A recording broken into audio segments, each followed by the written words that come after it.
Chers amis, soyez la bienvenue. Je vous salue toutes et tous dans le beau nom du Seigneur Jésus-Christ de Nazareth. Vous le savez déjà, votre émission Intervention surnaturelle s'invite à vous dans vos maisons, dans vos plateformes, que ce soit votre Android, votre tablette, sur l'écran en clair à travers Radio Télévision Hermon par Évangile TV. Je suis heureux d'être avec vous parce que Dieu a encore un plan merveilleux à manifester dans votre vie. Je voudrais tout simplement, avant toute chose, vous remercier de votre fidélité, vous remercier pour vos messages, pour vos requêtes de prière, pour toutes les questions que vous posez en inbox afin que nous puissions répondre à vos préoccupations. Alors, avant de continuer cette émission, si vous le voulez bien, nous allons tous ensemble incliner nos têtes et nous allons prier. Notre Père et notre Dieu, nous voulons maintenant te dire merci pour ta fidélité. Pardonne-nous nos offenses. Si quelque part dans nos pensées, nos actions et nos intentions, nous avons posé des actes qui ne t'ont pas glorifié et qui ont attristé le Saint-Esprit. En revanche, Seigneur, nous te demandons de nous accorder ta présence, que le Saint-Esprit se mette en mouvement et que les personnes qui nous suivent soient bénies, restaurées, guéries, délivrées, sauvées au nom de Jésus-Christ. Merci parce que la parole viendra telle une eau fraîche pour désaltérer l'âme assoiffée. Que la gloire et l'honneur te reviennent pour ta fidélité au nom de Jésus. Amen. Dans le cadre donc de notre numéro d'aujourd'hui, nous allons parler de comment réveiller l'onction. Comment réveiller l'onction. Vous êtes peut-être un enfant de Dieu, vous avez peut-être entendu parler de la guérison, de la délivrance, des miracles que Dieu opère. Vous savez que les miracles sont des signes qui accompagnent ceux qui croient au Seigneur Jésus et particulièrement les serviteurs de Dieu. Ils ont, n'est-ce pas, ça dans leur vie parce que ça fait partie de l'équipement qui les assiste dans l'exercice de leur ministère. C'est ainsi qu'il n'est pas rare de voir un évangéliste qui chasse régulièrement les démons, qui fait marcher les boiteux, les paralytiques. Il n'est pas rare de voir un pasteur, quand il prêche, tes entrailles sont comme soulevées et tu as l'impression que quelqu'un est venu lui parler de toi et tu demandes, mais enfin, comment il peut parler de mes choses comme s'il habitait avec moi? Ça, c'est l'onction qui le fait.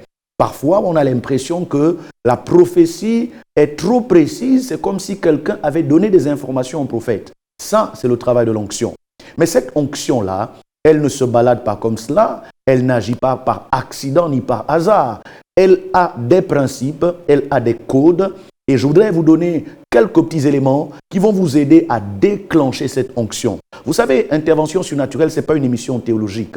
C'est une émission qui est là pour vous servir, pour vous bénir, pour vous donner des solutions, pour vous donner des clés dans votre vie chrétienne pratique. C'est pourquoi j'aimerais que vous nous accordiez votre attention et surtout que vous puissiez ouvrir votre cœur afin qu'au sortir de cette émission, l'onction de Dieu qui est sur ma vie puisse apporter une solution par rapport à ce que vous traversez comme situation.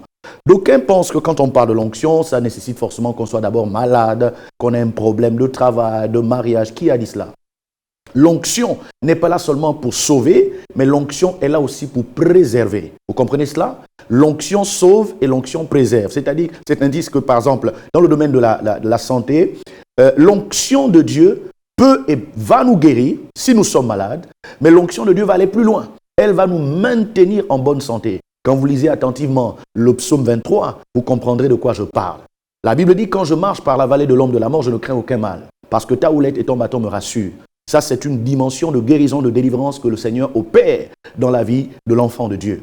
Mais dans ce même psaume, on nous dit, il me fait reposer dans de verts pâturages, il me dirige près des eaux paisibles, il restaure mon âme et me conduit dans les sentiers de la justice à cause de son nom.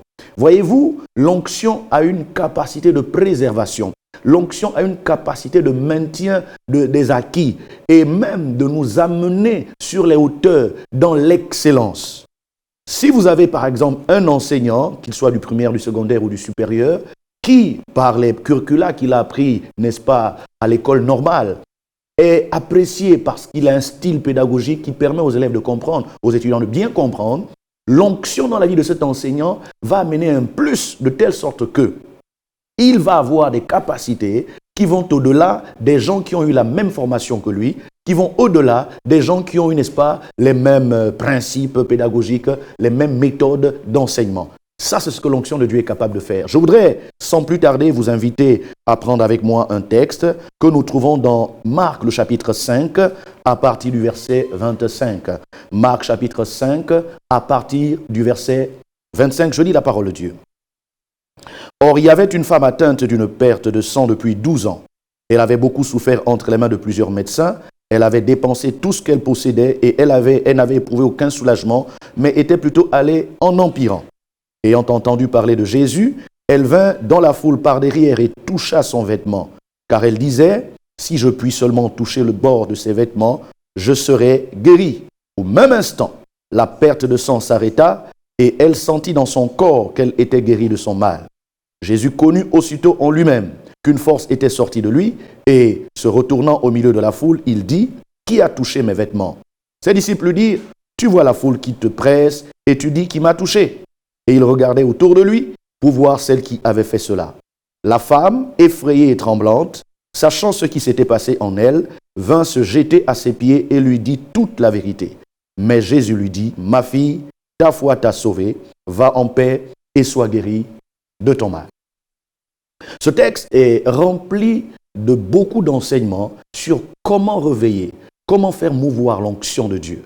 La première chose que nous découvrons ici, c'est que on nous parle d'une femme qui était atteinte d'une perte de sang depuis 12 ans. J'aimerais que vous réalisiez que, en fait, l'onction de Dieu ne vient pas nous chatouiller. L'onction de Dieu ne vient pas nous calmer.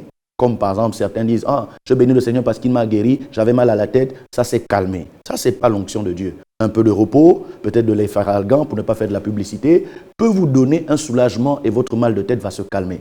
Quand nous parlons de l'onction de Dieu, nous parlons de la résolution des problèmes importants, des problèmes sérieux. C'est ainsi que dans ce texte, on nous parle d'une femme qui était atteinte d'une perte de sang depuis 12 ans. 12 ans, c'est la période qui englobe la petite enfance.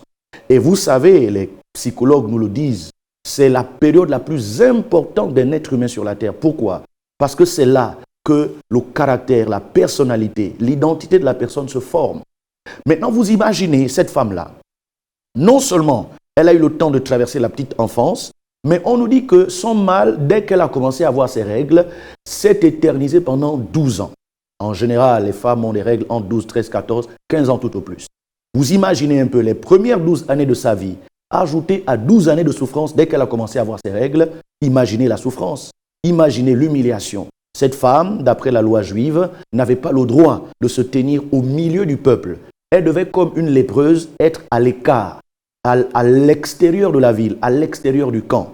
Et c'est humiliant, c'est dénigrant, c'est humiliant et rabaissant. Mais la Bible dit que cette femme-là, pendant qu'elle était dans cet état, elle a développé quelque chose. Nous allons découvrir ensemble. La Bible dit qu'elle avait souffert entre les mains de plusieurs médecins et elle avait dépensé tout ce qu'elle possédait et elle n'avait éprouvé aucun soulagement, mais était plutôt allée en empirant. Combien d'entre nous, en ce moment, vous dépensez beaucoup d'argent, vous dépensez beaucoup d'énergie, vous payez des billets chers parce qu'on vous a parlé de quelqu'un au Bénin, au Congo, au Nigeria, au Brésil, en Israël, qui peut résoudre votre problème. Malheureusement, quand vous faites le point et le bilan, vous en êtes toujours à la case départ. Vous êtes d'abord malade parce que intérieurement, vous n'êtes pas bien dans votre peau, mais vous êtes doublement malade parce que en dépensant votre argent, vous espérez un résultat, mais à la place du bon résultat, c'est plutôt des échecs. Il y a des personnes dont le Seigneur me parle en ce moment. Vous avez payé des billets très chers pour aller même rencontrer certaines personnes dont on vous a dit que mais vraiment celle-là, si tu réussis à la rencontrer, ton problème sera résolu. Et dans cette atmosphère, vous êtes frustré. Même pendant que vous êtes en train de suivre cette émission, il y a quelque chose en vous qui vous dit, mais qu'est-ce qui me dit que là, c'est là que j'aurai la solution. Puisque je suis allé voir des grands hommes de Dieu, je suis allé dans des grandes églises, je suis allé dans des grands pays, je suis allé vers des gens qui ont des églises qui se chiffrent par centaines de mille de fidèles. Qu'est-ce qui me dit que cette fois-ci est la bonne? Comme cette femme, je sais que vous avez beaucoup dépensé. Je sais que vous avez dépensé votre énergie, votre réflexion, votre argent. Mais écoutez-moi bien, cette femme ne s'est pas arrêtée là. Quel que soit ce que vous avez dépensé comme énergie, surtout sur le plan moral et psychologique, quels que soient les efforts qui ont été couronnés par des échecs, laissez-moi vous dire une chose. La Bible dit, cette femme-là, ayant entendu parler de Jésus, elle vint dans la foule par derrière. Elle a fait quoi? Elle a entendu parler de Jésus. L'onction agit et se met en branle lorsqu'on a entendu la bonne nouvelle, l'évangile. Qu'est-ce que c'est que la bonne nouvelle? La bonne nouvelle, c'est la nouvelle du pouvoir surnaturel de Dieu qui a été donné aux hommes par Jésus-Christ. La bonne nouvelle, c'est lorsque Dieu vous dit, ce problème-là aura la solution aujourd'hui. Écoutez, Pierre et Jean montent ensemble au temple à l'heure de la prière et ils étaient habitués à donner des pièces d'argent à un mendiant. Mais un jour qu'ils sont montés à l'heure de la prière, ils vont lui dire, regarde-nous attentivement. Et la Bible dit qu'il les regardait attentivement, s'attendant à recevoir de quelque chose. Mais ce jour-là, Pierre va décevoir financièrement le mendiant. Il va lui dire, écoute, aujourd'hui là, je n'ai ni or ni argent, mais ce que j'ai, ce que j'ai, je te le donne. Au nom de Jésus-Christ de Nazareth, lève-toi et marche. Ça permet de nous situer et de comprendre, bien-aimés, que si Pierre et Jean ont eu l'audace de proposer non plus des pièces d'argent, mais le nom de Jésus à ce mendiant, à ce boiteux né, c'est parce que ce boiteux avait déjà vu et entendu les miracles, les guérisons, les délivrances opérées par le Seigneur Jésus-Christ à travers ses canaux et ses instruments que sont Pierre et Jean. Et cette femme atteinte à la perte de sang avait entendu parler de Jésus, avait entendu parler de ses miracles, des résurrections, des lépreux qui étaient purifiés. Elle avait entendu parler des boiteux qui marchaient, des paralytiques qui se levaient. Elle avait entendu parler de Jésus qui a changé l'eau en vin. Elle a entendu parler, n'est-ce pas, de Jésus qui transforme des vies. Et alors elle s'est dit, même si Jésus n'est pas venu à moi, moi je vais aller à Jésus. L'onction se réveille lorsqu'on a entendu la bonne information et qu'on prend la décision d'aller vers la bonne source. Écoutez-moi bien. Dans le ministère, tout le monde opère d'après la grâce et le mandat que Dieu lui a donné. Les uns sont particulièrement oints pour des guérisons spécifiques. Vous allez voir des hommes de Dieu, lorsqu'ils prient, tous les aveugles pour qui ils prient recouvrent la vue. Il y a d'autres hommes de Dieu, lorsqu'ils prient pour les boiteux, s'il y a 10, il y a au moins 9 qui seront guéris. Il y a d'autres, s'il met sa main sur le ventre d'une femme qui est stérile, la femme va enfanter. Ça, c'est la grâce. Ça, c'est l'onction, le couloir que Dieu a donné aux uns et aux autres. Cette femme n'est pas allée par aventure vers Jésus. Elle est allée vers Jésus parce qu'elle avait entendu parler des grandes choses que le Seigneur accomplissait. Et j'aimerais te dire que l'instrument qui est en train de te parler a été longuement utilisé par le Seigneur pour apporter des solutions miracles, pour mettre en branle le surnaturel. Tu ne t'es pas trompé. Tu as fait le bon choix de suivre cette émission. Car au terme de cette émission, l'onction qui est sur ma vie va rentrer dans ton corps, va rentrer dans tes finances, va rentrer dans tes relations sentimentales et matrimoniales et réparer ce que le diable a détruit. Si tu es d'accord avec moi, dis Amen. La Bible dit que cette femme, donc, a entendu parler de Jésus et elle dit, elle vint donc dans la foule par derrière et toucha son vêtement. Écoutez, elle a fait quoi? Elle a touché son vêtement. Donc, nous comprenons ici que l'onction est une substance spirituelle, certes, mais qui est tangible. C'est une substance spirituelle, certes, mais qui est transmissible. C'est une substance, certes, qui est spirituelle, mais dont on peut apprécier et évaluer les effets. J'aimerais dire à quelqu'un, l'onction de Dieu est en train de t'environner pendant que tu es en train de me suivre. De là où tu es, dans ta voiture, dans ton salon, dans ta cuisine. Je ne sais pas, peut-être que tu es devant un ordinateur. Je ne sais pas, peut-être que tu es dans une cafette en train de me regarder. L'onction de Dieu est là. Et tu sais que l'onction de Dieu est là parce qu'elle installe la présence de Dieu.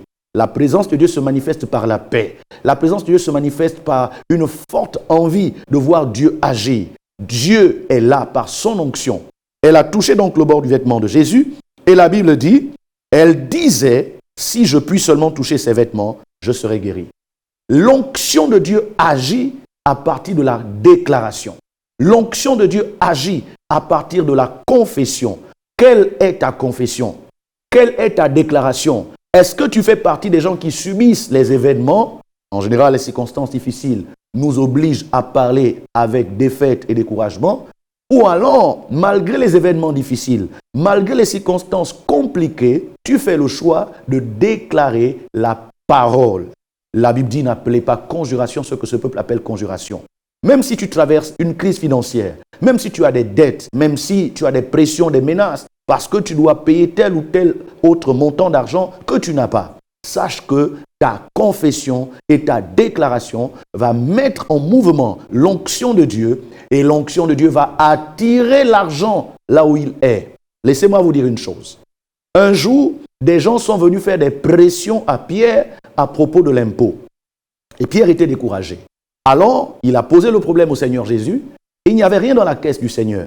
La Bible dit que Jésus a ordonné à Pierre d'aller dans les eaux, à la mer, de lancer l'hameçon et de tirer le premier poisson qui, n'est-ce pas, mordrait l'appât. Et Jésus de dire à Pierre, lorsque tu sortiras ce poisson de l'eau, ouvre sa bouche et enlève le starter qui est dans son ventre. Le starter qui est dans son ventre va te permettre de payer l'impôt et pour toi et pour moi. Bien-aimés dans le Seigneur, chers amis, et vous qui nous suivez à travers le monde par, n'est-ce pas, YouTube, sachez que la puissance de Dieu agit là où on déclare, là où on confesse les solutions divines. L'onction de Dieu travaille là où on parle le langage de Dieu, là où on s'accorde avec la fréquence de Dieu. Si Pierre avait parlé le langage des gens qui venaient lui faire des pressions, il serait mort, n'est-ce pas, dans son coin avec son problème. Mais comme il a confessé le langage de Dieu, il est venu à Jésus. Comme toi qui me suis, je t'invite à venir à Jésus. Ne baisse pas les bras, ne te décourage pas. Ton langage doit exprimer ta foi dans la fidélité de Dieu, ta foi dans l'intervention de Dieu, ta foi dans le fait que Dieu est capable. Le Dieu que je prêche est capable. Le Dieu que j'enseigne est capable. Le Dieu que je te propose, il est capable. Il change les temps et les circonstances. Est-ce que tu peux dire Amen? La Bible dit, elle a donc confessé, elle a dit, si je puis seulement toucher le bord de ses vêtements, je serai guéri. Écoutez, l'onction agit en fonction de votre déclaration. Si tu confesses la guérison, l'onction de la guérison va se manifester. Si tu confesses la sainteté, l'onction de la sanctification va se manifester. Si tu confesses la prospérité, l'onction de l'argent et de la richesse va se manifester.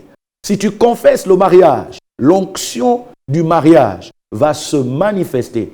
Si tu confesses la fécondité et la capacité de faire des enfants, le Dieu qui donne les enfants va installer une atmosphère, une onction de fécondité.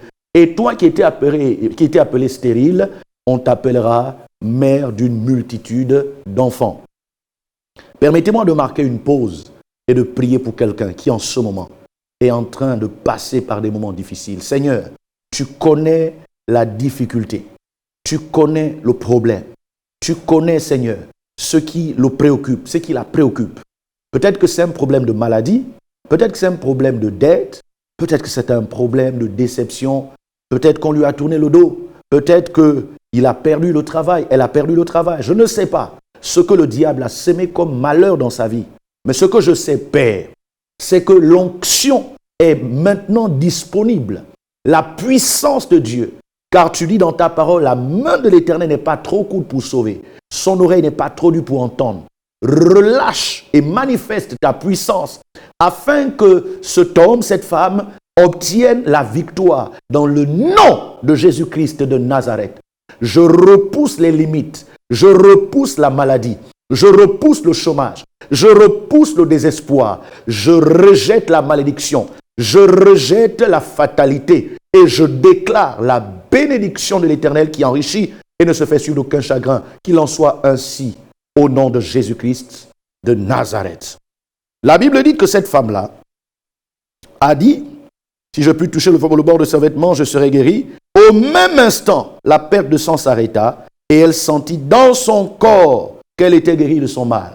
Voyez-vous, l'onction nous amène à confesser ce que nous attendons, mais Jésus nous apprend que c'est de l'abondance du cœur que la bouche parle. Je ne peux pas confesser ce que je ne crois pas. Je ne peux pas déclarer naturellement ce dont je ne suis pas convaincu. C'est pourquoi je vous donne un conseil. Si vous voulez manifester l'onction, expérimenter l'onction, apprenez à lire de bons livres. Apprenez à écouter de bons messages. Apprenez à écouter des messages qui bâtissent votre foi, non pas des messages qui détruisent et renversent votre foi. Apprenez à écouter des hommes de Dieu qui suscitent l'espoir et l'intervention de Dieu dans votre vie. N'écoutez pas des gens qui sont là pour vous culpabiliser, vous condamner et vous démontrer que vous ne valez rien. Si vous faites cela, vous êtes comme quelqu'un qui plante le bananier le matin et à 18h vient le sortir pour voir si ça a poussé. Le lendemain, il vient encore planter, il vient encore sortir pour voir ce que ça a poussé. Comme cela, rien de bon ne sortira. Apprenez à entretenir. Apprenez à veiller sur la semence, la graine de la foi. Laissez la parole de Dieu vous envahir. Et à ce propos, la Bible dit que ce livre de la loi ne s'éloigne point de ta bouche. Médite-le jour et nuit pour agir fidèlement selon tout ce qui est écrit. C'est alors que tu auras du succès dans tes entreprises. C'est alors que tu réussiras. Ma Bible dit, Jésus ayant su, puisqu'on nous dit Jésus connu aussitôt en lui-même qu'une force était sortie de lui, et se retournant au milieu de la foule, dit, qui a touché mes vêtements? La foi nous amène à parler d'une certaine manière. Et parce que nous parlons d'une certaine manière, l'onction se met en mouvement. Et quand l'onction se met en mouvement, l'onction éloigne le mal. L'onction éloigne la maladie. L'onction éloigne les dettes. L'onction éloigne la prison, l'oppression, les attaques sorcellaires et sataniques, les attaques démoniaques. Et dans ce temps-là, l'instrument de Dieu qui est devant vous sait que quelque chose se passe. Pendant que je suis en train de parler, mon esprit reçoit que quelqu'un est en train d'être guéri de ses yeux. Tu avais une maladie au niveau de tes yeux. Reçois simplement la guérison parce que je le sens dans mon esprit. Quelqu'un est en train d'être guéri d'une trompe qui était bouchée et d'un kyste du côté de l'ovaire droite. Permets-moi de t'annoncer que la puissance de Dieu a déjà ôté ce kyste et elle a déjà débouché ta trompe. Je vois dans l'esprit que l'omoplate de quelqu'un était comme déplacé et ça te faisait tellement mal, tu pleurais comme un enfant. La puissance de Dieu est en train de te guérir maintenant. Je te le déclare parce que je le reçois. Je te le déclare parce que l'Esprit de Dieu me le montre. Toi, crois simplement et agis parce que l'onction de Dieu est là. La femme a senti dans son corps, mais Jésus a senti au-dedans de lui qu'une force était sortie de lui. Oh, je sens qu'une force sort de moi pour enrichir et changer le statut financier de quelqu'un. Écoute-moi bien. Après avoir écouté cette émission, tu ne chercheras plus l'argent, mais c'est l'argent qui te cherchera. C'est pourquoi tu as besoin d'activer les lois du royaume, les clés du royaume. Et la plus grande clé qui peut t'ouvrir les portes financières, c'est la loi et la clé de la semence. Qu'est-ce que c'est que semer? Semer, c'est faire des offrandes. Semer, c'est faire des sacrifices. Semer, c'est faire des dons dans l'œuvre de Dieu. Semer, c'est payer ses dîmes, c'est soutenir l'œuvre de Dieu. Quand tu le fais, tu es comme en train de planter. Tôt ou tard, tu vas moissonner. Et la Bible dit, celui qui sème peu, moissonne peu, mais celui qui sème abondamment, moissonnera abondamment. Ses disciples lui disent, tu vois la foule qui te presse et tu dis qui m'a touché. Et il regardait autour de lui pour voir celle qui avait fait cela. Vous savez, au départ, dans mon ministère, quand j'ai commencé à libérer des paroles de connaissance, il y a des gens qui se demandaient, mais comment il fait pour voir ça? C'est pas possible, mais enfin, il fait comment? Il voit ça comment? La Bible dit que Jésus parcourait la foule pour voir qui avait fait cela. Dans son esprit, il a senti que quelqu'un venait d'arracher son miracle. Maintenant, il fallait qu'il cherche. C'est pourquoi, lorsque l'onction de Dieu agit sur son serviteur, l'onction lui permet de localiser et d'identifier ce que Dieu vient de faire comme miracle. C'est pourquoi je vous ai dit ce que Dieu vient de guérir, ce que Dieu vient de restaurer. Et je vous annonce que pendant que je suis en train de parler, il y a quelqu'un qui avait déjà été chassé de son foyer, qui est en train de revenir. Je vois comme une réunion de famille où un homme est en train de demander pardon à la famille de sa femme parce qu'il s'est mal comporté. Et je vois comme un repas de réconciliation. La puissance de Dieu est en train d'amener la réconciliation dans votre maison. Reçois simplement, arrache simplement cette parole. La Bible dit qu'il regardait pour voir celle qui avait fait cela. Et la femme effrayée, tremblante, sachant ce qui s'était passé en elle, vint se jeter à ses pieds et lui dit toute la vérité. Permettez-moi de dire que c'est le temps de témoigner. Beaucoup de miracles ont été perdus et l'onction de Dieu a cessé de travailler parce que les gens ont gardé leur bouche fermée. La Bible dit dans Apocalypse Ils l'ont vaincu à cause du sang de l'agneau et à cause de la parole de leur témoignage. Ils n'ont pas aimé leur vie jusqu'à craindre la mort. Apprenez à témoigner. Apprenez à publier les œuvres de Dieu. Apprenez à rendre grâce à Dieu pour ce qu'il a fait. Apprenez à dire merci. Apprenez à écrire à l'homme de Dieu pour dire, homme de Dieu, tel jour, je t'ai écouté. Pendant que je t'écoutais, voici ce que le Seigneur a fait dans ma vie. Après vous avoir écouté, voici ce qui s'est passé dans mon lieu de travail. Voici ce qui s'est passé dans ma maison. Mon enfant qui était esclave de la drogue et des bandits a commencé à changer et il est devenu un enfant docile qui aime à nouveau l'école et qui est respectueux. Ça, c'est ce que la puissance de Dieu, c'est ce que l'onction de Dieu est capable de faire. La Bible dit au verset 37, au verset 34, « Mais Jésus lui dit, ma fille, ta foi t'a sauvée, va en paix et sois guérie de ton mal. » Trois choses, la foi, la paix, la guérison. La foi, la paix, la guérison. J'aimerais te laisser avec ces trois mots. Crois et Dieu te donnera la paix. Et parce que tu auras la paix de Dieu qui surpasse toute intelligence, la guérison va s'installer dans ton corps. Si tu étais malade, tu es guéri au nom de Jésus. Si tu étais dans le chômage, reçois le travail au nom de Jésus. Si tu étais seul, reçois la paix. Et surtout, j'appelle l'homme de ta vie, j'appelle la femme de ta vie. Si tu étais seul, je mets dans ton ventre 1, 2, 3, 4 enfants selon le désir de ton cœur. Car la Bible ne t'impose rien. Elle dit simplement, fais de l'Éternel tes délices, il te donnera ce que ton cœur désire. Cette émission est à présent terminée. J'aimerais juste dire que vous pouvez continuer à nous envoyer vos messages, vos requêtes de prière et vos suggestions, vos commentaires sur notre numéro WhatsApp, le plus 241 62 426 46 68. Et vous pouvez envoyer vos dons par RTL Monnaie, par MobiCash, donc au 074 80 425 425. C'est ainsi donc que prend fait cette émission. J'aimerais encore une fois bénir le Seigneur pour votre fidélité. Merci de continuer à partager. Merci de continuer à vous abonner, n'est-ce pas, sur notre chaîne Centre d'Adoration Hermon, Église Centre d'Adoration Hermon, et sur la chaîne Télévision Hermon sur YouTube.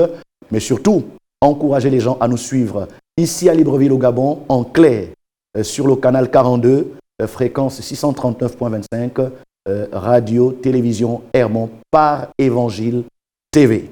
Shalom, shalom. À la prochaine.